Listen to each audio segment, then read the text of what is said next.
Okay, so today we're going deep on something huge and honestly pretty challenging. Religious understanding, you want to learn fast, you want to learn deep, but you also want to consider a lot of different perspectives. And that's where we come in, right? Exactly. We've gathered some absolutely fascinating stuff looking at Jesus, but not just the Jesus everyone thinks of, but like Jesus in his original Jewish context.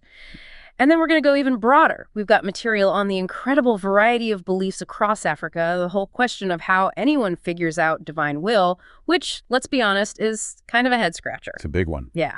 And then what the Bible actually says about appearances, like physical descriptions, which you might be surprised isn't as straightforward as you'd think. Yeah. And then we're going to get into the whole story of which texts made it into the Bible and which ones got left out, which, believe me, is some juicy history. It really is. And then, just to throw something totally wild in the mix, we're going way back to ancient Mesopotamia and those deities, the Anunnaki. Okay, so a real whirlwind tour. Right. But that's the whole point of this deep dive, to give you those crucial insights without overwhelming you. So, ready to jump in? Absolutely. Let's do it. Okay, let's start with Jesus. Now, it's so easy to just jump straight to Christianity, but hold on, before all that, he was deeply rooted in Judaism. Like, that was his world. Yeah, it's essential to understand that. He was born in Bethlehem, raised in Nazareth, places we know today, as part of Israel and Palestine. Right, so this wasn't some abstract, faraway land. These were real places with a real history. Absolutely. And his life wasn't separate from that history or from Jewish tradition. He observed the customs, he participated in religious practices, and he constantly referred to the Hebrew scriptures, what Christians would later call the Old Testament. So basically, to really get Jesus, you have to get the Judaism of his time, right? Exactly. Seeing him as a first-century Jew, steeped in that tradition, it really changes how we understand his teachings. Yeah. It wasn't about creating something completely new, but more like a powerful reinterpretation within an existing framework. And isn't that how a lot of religious movements start, you know? Yeah, you see that a lot, building on what's already there. Okay, so we hear about these groups, the Pharisees, the Sadducees. Like, what was going on there? Was Jesus just, off in a corner by himself? No, not at all. He was very much engaging with the religious landscape of his time. And first-century Judaism wasn't, one big happy family. There were a lot of different groups with different ideas. The Pharisees and the Sadducees, they had their own interpretations of the Torah, which was and still is the foundation of Judaism. It's the first 5 books of the Hebrew Bible with all the core laws and teachings. And those were the things they were debating, arguing about, trying to figure out. And Jesus jumped right into those discussions. Sometimes he agreed with them, sometimes he challenged them. But he was definitely a part of that world. Makes you wonder what those debates actually sounded like, huh? Yeah, I'd love to have been a fly on the wall for some of those. So Jesus's big messages, the emphasis on love, compassion, forgiveness, justice, this wasn't like a totally foreign concept in Judaism either, was it? No, not at all. Those ideas were already present in Jewish teachings. They became central to Christian ethics. But you can trace them back, see where they came from. So it was more like he was picking up these threads and really amplifying them, right? Making them central to his message. Yeah, exactly. He emphasized them in a way that really resonated with people, and that ultimately led to a whole new movement. Which is, of course, Christianity. So how do we get from Jesus, the Jew, to the birth of this whole new religion? Well, the key moment is really the belief that developed among his followers, and these were Jewish followers. Remember that he was the Messiah, the Christ, and the Son of God. And this really takes hold after the crucifixion, right? That's the turning point, and that conviction, that belief, it becomes the bedrock of Christianity. And that's when you see it starting to separate from Judaism, becoming its own distinct tradition. But it doesn't stay put, does it? I mean, this message, it starts to travel. Right. It spreads rapidly. You see these early Christian communities popping up, and people are actively sharing Jesus's teachings. And it's not just Jews anymore, is it?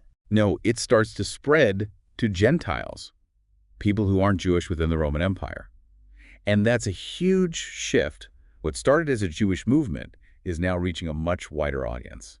Okay, so we've seen how Christianity gets its start, spreads its wings. Now let's go to a completely different continent, Africa, and look at the incredible range of religious beliefs there. Africa is just so diverse, religiously speaking. And it's so much more than just the Christianity and Islam that a lot of people think of. Right. Those are definitely major forces, but there's a whole other layer, isn't there? With traditions that go way back. Absolutely. We're talking about traditional African religions. Right. And it's not just one thing, it's a whole tapestry of different beliefs and practices. So what are some of the things you commonly see in these traditions? Well, you often see a deep respect for ancestors. It's not just remembering them. It's this belief that they're still present, still influencing the world.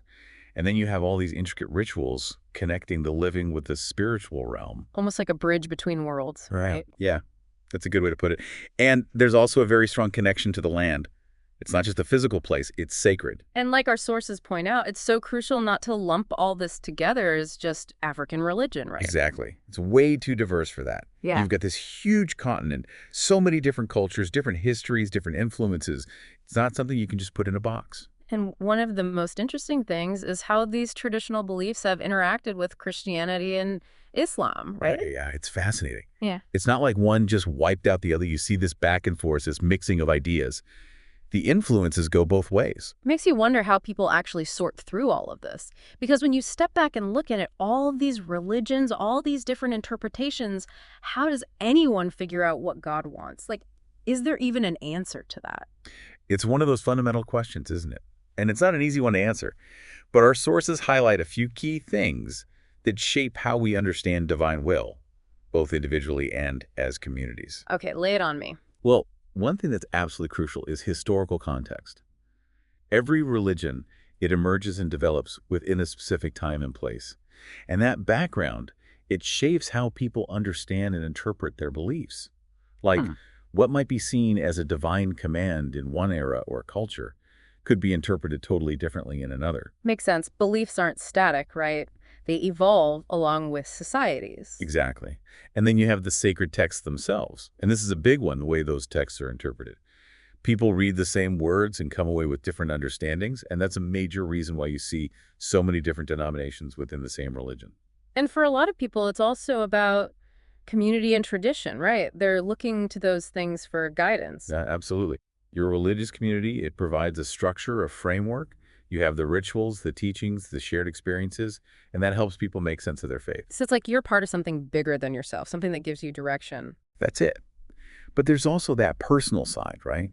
Those individual spiritual experiences, the prayers, the reflection, that also plays a huge role in shaping what someone believes. Because ultimately your faith is your own, right? Exactly. And our sources also talk about interfaith dialogue, which is basically different religions talking to each other, trying to understand each other better, and maybe, finding some common ground. Like, hey, maybe we don't agree on everything, but can we at least agree that being kind to each other is a good thing? Right, exactly. And, despite all the differences in beliefs, a lot of religions do share some basic moral values, things like compassion, honesty, justice, and those can serve as a guide, regardless of your specific religion. Okay, so we've been talking about all these different ideas, different interpretations, but there's one thing that's always bugged me. We have this image of Jesus in our minds, right? But the New Testament, it doesn't actually give us a detailed physical description. You're right. It's strange when you think about it. The Gospels are much more focused on what Jesus said and did his teachings, his actions, rather than what he looked like. The descriptions we do get, they're mostly symbolic, particularly in the book of Revelation. Okay, so let's break that down. Revelation 1.14 says his hair was white like wool, and his eyes were like a flame of fire. So what are we supposed to understand from that? Well, the white hair, that's often a symbol of purity, wisdom, timelessness, qualities we associate with the divine. And the eyes like fire, that suggest a kind of penetrating insight, the ability to see the truth, and also this intense, all-consuming nature of his being. So it's not that he literally had flames shooting out of his eyes. No, not literally. It's Yeah. trying to convey something deeper, something about his divine nature. Okay, and then in Revelation 19.12, it mentions the fiery eyes again and says on his head were many crowns. So not your typical head wear either, right? Right. The crowns are about his ultimate authority, his sovereignty. They're a symbol, not a fashion statement. All these descriptions in Revelation, they're not about physical appearance so much as they're trying to express his divine status, his power, his role in the universe. It's like they're trying to paint a picture with words, but not a literal portrait. Exactly. It's about conveying a deeper meaning. Which makes you think about all the other religious texts out there and why some of them ended up in the Bible and some didn't. Like, who decided what made the cut? That's the whole question of the biblical canon, and it's a really fascinating and complicated bit of history. Basically, the canon is the collection of books that a particular religious group accepts as authoritative scripture. But it wasn't like someone just made a list one day and that was it. There was a whole process of debate, discussion, and ultimately decisions about what to include and what to leave out. So let's start with these apocryphal books. What are they and why are they kind of, on the sidelines? Well, apocryphal, it basically means hidden or non-canonical. And it's kind of a catch-all term because the specific books that fall under that label, it actually varies depending on which Christian denomination you're talking about. But some common ones include Tobit, Judith, Wisdom of Solomon, Sirach, also called Ecclesiasticus Baruch, 1st and 2nd Maccabees. And then there are also additions to the books of Esther and Daniel, things like the story of Susanna or Bel and the Dragon. So these are like bonus features that didn't make it onto the main DVD. Haha. Yeah, kind of. They're part of the Septuagint, which was this Greek translation of the Hebrew scriptures that was widely used by early Christians. Even Jesus and his apostles used it, so it's not like they were completely unknown. And, Catholic and Orthodox Bibles, they include these books in their Old Testament. But during the Protestant Reformation, there was this big push to go back to the Hebrew origins of the Old Testament. And a lot of these apocryphal books, either there was debate about whether they were originally in Hebrew or Aramaic, or those original versions were lost. So Protestants generally excluded them from their canon. So it's partly about the language, but also about different theological views that popped up later. Yeah, exactly. The history of how the Bible came together, it's a human story. Different branches of Christianity had different priorities, different interpretations, and that's reflected in their canons. Okay, now what about these Gnostic Gospels? Those sound pretty mysterious. They do, right. And they're a different story altogether. They appeared in those early centuries of Christianity, but they didn't make the cut for the main canon.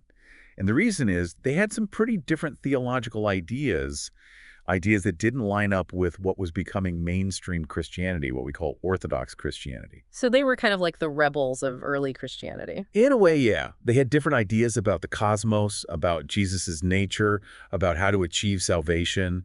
And those ideas, they clashed with what the majority of Christians were coming to believe. So what are some of these Gnostic Gospels? Well, some famous ones are the Gospel of Thomas, which is basically a collection of sayings attributed to Jesus, the Gospel of Mary, which focuses on teachings given to Mary Magdalene, the Gospel of Philip, the Gospel of Judas, which gives you a whole different take on Judas's actions, and the Infancy Gospel of Thomas, which is full of these miraculous stories from Jesus' childhood. So we're not just talking about different versions of the same events. These are like fundamentally different ideas about who Jesus was, what God is like. That's right. A lot of the stuff in the Gnostic Gospels, it just didn't fit with the developing Orthodox understanding of Jesus' divinity, his suffering, his resurrection, and the whole idea of salvation. So they were left out. It's kind of like a choose-your-own-adventure version of early Christianity, yeah. Yeah, there were a lot of different paths being explored back then, but ultimately some paths became highways and others faded into obscurity. Fascinating stuff. And were there other writings from that time that also didn't quite make it into the official Bible? Oh, yeah, definitely. There were a bunch of other early Christian writings that were important to some groups, but ultimately weren't included in the canon. Things like the Shepherd of Hermas, the Didache, the Epistle of Barnabas, 1 Clement. These writings, they give us a really valuable glimpse into what those early Christian communities were thinking and doing, but they just didn't reach that same level of authority as the Gospels and the letters that ended up in the New Testament. It's wild to think about how those decisions made centuries ago shaped the religion we know today, right? It shows you how dynamic religion is, how it evolves over time, Yeah. and how those historical choices, they have a ripple effect, even all these years later. Okay, ready for a complete change of scenery. Let's go way, way back to ancient Mesopotamia and these deities called the Anunnaki. It feels like we're stepping into a whole other world. It is a massive leap, both in time and culture. But it's a good reminder that humans have always been trying to make sense of the divine, to tell stories about where we came from, what powers are at work in the universe. And the Anunnaki, they were a big part of that for the ancient Mesopotamians. We're talking Sumerians, Akkadians, Assyrians, Babylonians. They all had these myths about them. So where does the name even come from? Anunnaki, it sounds like something out of a sci-fi movie. It does, right. But it's actually Sumerian. And it means something like those of royal blood or offspring of Anu. Anu was their sky god, the top dog, you could say. So the Anunnaki were like his descendants, his divine offspring. So a real heavenly family drama going on. Yeah, you could say that. And they were connected to all sorts of things. Agriculture, fertility, the underworld. They weren't just sitting around on clouds. They were actively involved in the world. So what was their role in the Sumerian myths, specifically? Like, what stories did they tell about them? Well, the Sumerians believed that the Anunnaki played a key role in creating humans. And not just creating them, but also setting up society. The laws, the structures, all of that. They were kind of like the architects of civilization, in a way. So pretty important figures in their worldview, then. Oh, yeah, absolutely central. And they were often portrayed as judges, deciding the fates of humans. They represented this idea of divine order, of balance in the cosmos. Okay, so we've got these ancient myths, this whole elaborate cosmology, but then the Anunnaki, they kind of pop up again in more modern times, right? In some, let's say, less conventional theories. Yeah, they've had a bit of a resurgence in some of these, fringe theories, like those ancient astronaut theories you hear about, the idea that aliens visited Earth in the past and influenced human civilization. Right, like that stuff Zecharia Sitchin writes about. What do actual historians and archaeologists think about those theories? Honestly, most of them consider it pseudoscience. Mm-hmm. It's not that they're opposed to the idea of extraterrestrial life. It's that the evidence just doesn't support those claims.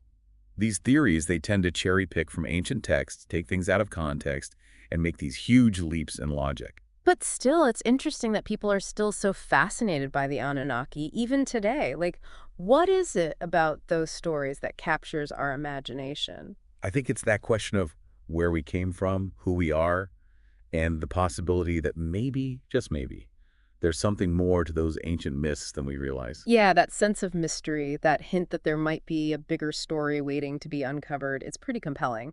Wow, this has been an incredible journey. We've covered so much ground: Jesus's Jewish background, the amazing diversity of beliefs in Africa, the whole puzzle of divine will, the symbolism used to describe Jesus, the story of how the Bible came together, and then this wild detour to ancient Mesopotamia and the Anunnaki. It's been a real whirlwind, but that's what we were going for. Yeah. A big picture view of religion, looking at it from all these different angles. And through it all, what really stands out is how much faith is intertwined with culture, with history. These traditions, they don't exist in a vacuum. They're shaped by the people who create them, the times they live in, the stories they tell. And it's still happening today, right? Religion is always evolving. Absolutely. So as we wrap up, here's something to ponder. Given everything we've talked about, this huge variety of beliefs, all these different interpretations, what does it mean for you to seek truth and meaning? What resonates with you across all these traditions? And what does that tell us about what it means to be human, to be spiritual? It's a big question, but hopefully this deep dive has given you some new perspective, some food for thought. Definitely some things to chew on. Thanks for joining us on this deep dive. Until next time, keep exploring, keep questioning, and keep seeking.